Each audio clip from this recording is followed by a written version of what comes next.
I was 6 when Dad said he'd grab milk around the corner and slipped out of my life. 2 hours later, Mom dialed the police, but the line felt hollow, as if reporting a ghost. By sunrise, his tax number, job files, even his birth certificate had vanished from every database.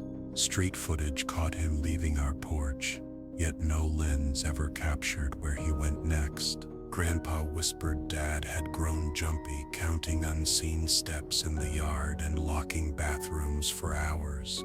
One night he pulled me close. "If I ever disappear, promise you won't come after what pretends to be me." After he left, the house fell into a silence too clean, like rooms scrubbed of his memory.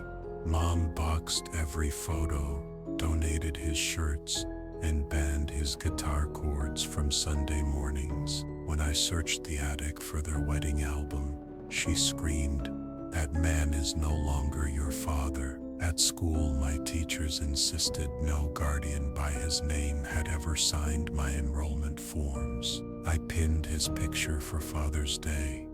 Next morning, the face was a smudge of gray fog.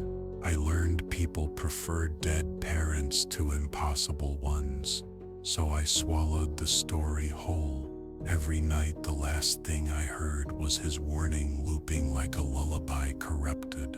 Dreams placed him at a forest edge, back turned, murmuring, "They saw me, now they see you." I jolted awake at 3:11 a.m. every time, heart sinking to an alarm only he could set. At 17, I forged accounts, hacked archives, and found Dad listed under shifting aliases. One file referenced a unit studying autonomous duplication, yet every line was blacked out. That night, an email without sender blinked, "Quit digging. He exists nowhere now." I paused the hunt, graduated, dated, pretended the hole in my timeline was simple grief. On my wedding day, I scanned the guests and saw him, untouched by decades, last row. Everyone clapped, but Dad stood rigid, eyes fixed on something beyond the ceremony, unmoving. My vows dripped from my mouth late, blurred by the question, what version of him was watching?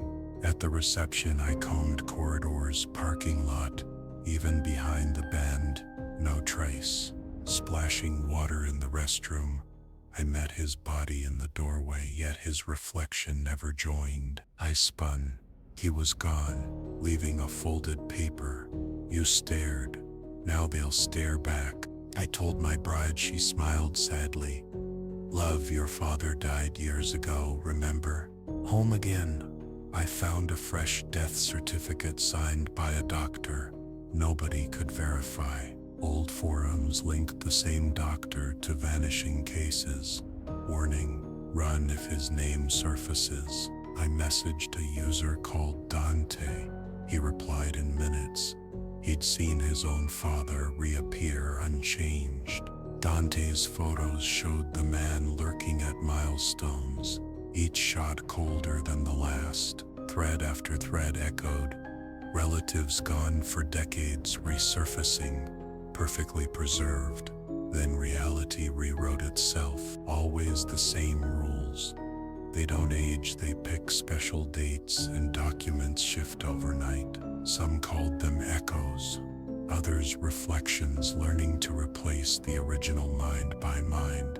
I understood then. Dad hadn't chosen to leave. Something copied him and returned unfinished. 3 days post-wedding, a photo hit my phone. My bedroom, from above. Dad grinning in the corner. "I drove to Mom's house." Her eyes carried nights without sleep and secrets begging out. She finally confessed. The night after he vanished, someone identical knocked and begged entry. Same smell, same jokes, but eyes like polished glass, reflecting nothing back.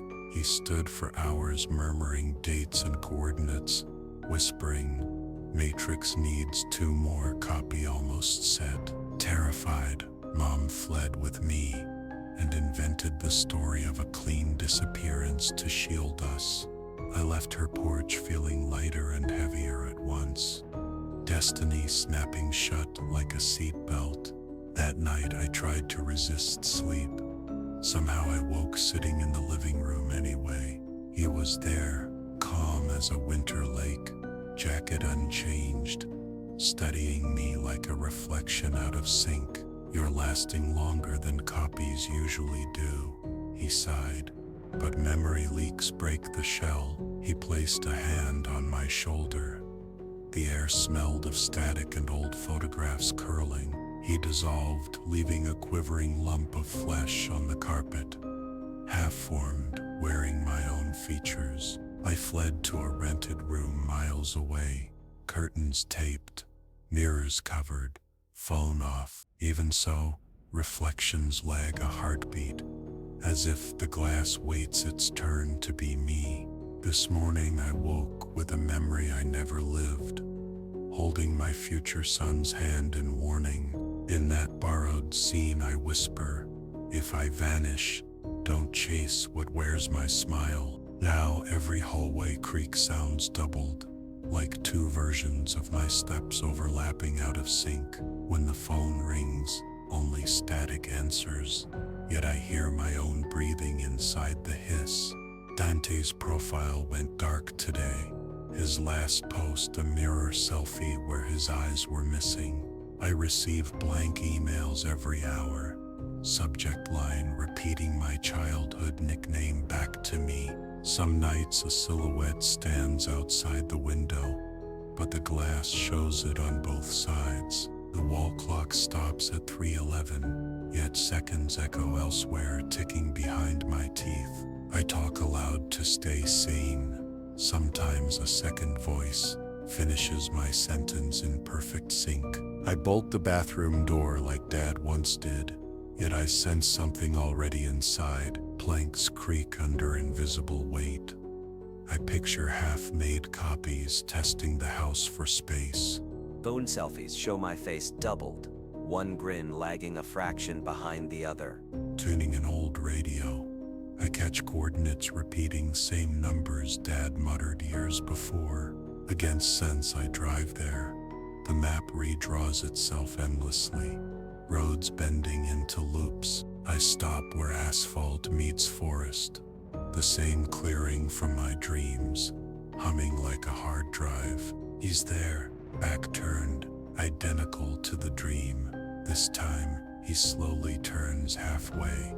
The half I see is featureless, skin waiting for details it hasn't downloaded yet. Behind me, multiple voices repeat my name, each slightly out of key, building a chord. I run, but the forest seems elastic. Tree trunks pass like looping film frames. Reaching the car, I find another me, seated in the driver's seat, smiling patiently. He mouths words I can't hear, but my throat vibrates the answer without permission. Both engines roar. I realize there's only one car. The copy projects possibilities over reality. A white flash swallows the scene. When vision clears, I'm back in my apartment alone, or not. The wedding ring on my hand is colder than metal, pulsing like a second heartbeat. My wife calls, her voice overlaps with static, asking why I left the stove on all night. I never came home to turn it on. That must mean another version tried cooking my life. Facing the bathroom glass, I smile. The reflection hesitates, then smiles wider, claiming precedence. A hairline crack crawls across the mirror, as though the boundary can't hold two of us. Blood beads on the glass, yet my skin is unbroken. The wound belongs to the reflection. It whispers, lip to lip with me. One will remain. Choose who forgets. The bathroom light flickers. For a frame, I'm on the other side, hands on the real glass. I breathe out and step back, unsure if the body retreating is mine or his. If someone finds this recording, remember, reflections learn quickly, and this story is still writing itself.